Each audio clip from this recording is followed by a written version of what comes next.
Well, Thanksgiving is just a couple of days away, and this is the time of the year where it really comes into sharp relief how many people here in Connecticut, the richest state in the country, are still struggling to put food on the table consistently. Connecticut Foodshare estimates that nearly 400,000 people in Connecticut are food insecure, meaning they don't know every single day where their next meal is coming from, if it's coming from anywhere at all. And out of those 400,000, 1 out of 8 are children. Well, this morning, Matt's speaking with a dietitian about how local dairy farms can combat this problem. Yeah, we're talking, I mean, it is a sad stat when you hear that. You go, there's no way that, as Tim said, in the richest state that this is a problem here. It's a problem across the nation. I'll give you one more stat. According to the USDA, 34 million people in the country are food insecure. Heidi Kharkov is a dietitian here in Connecticut. We welcome you to the show. And should we be surprised by these numbers?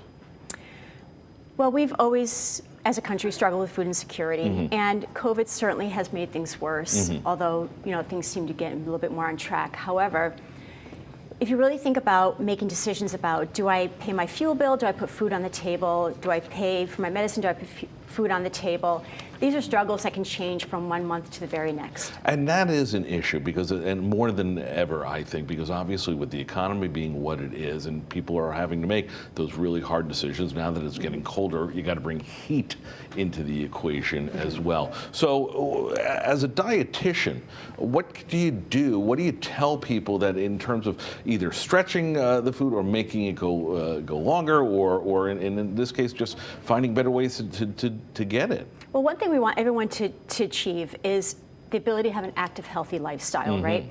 And that's more than just putting calories on the table. Right. You really need nutrition security, and that's one step farther than just food insecurity. Is that's really taking a look at getting the biggest bang for your buck and getting the nutrients that you need. Because let's talk about that for a quick second. It is very easy, and I equate this to the dollar menu at the fast food the joints. You see, it's a cheaper way to eat, but it's definitely not a better way to eat. You're talking about how to be responsible when it comes to, as you said, the calories, and dairy farms are playing into that a bit. So dairy farms are definitely helping, but I would also add that many of our fast food chains have really made great changes to the menu, so you can get really good quality nutrition for some of those as well. For example, most of them have single-serve milk instead of a soda to grab on the run. Of course. But dairy farmers are family-owned and operated here in Connecticut. And as families, they know how important it is to give back to their community. Just in the last 2 years, at the start of COVID, they donated $40,000 to the food banks in our state and brought in 21 refrigerators to pantries throughout the state to help be sure that they could get nutrient-dense dairy into the hands of those in need.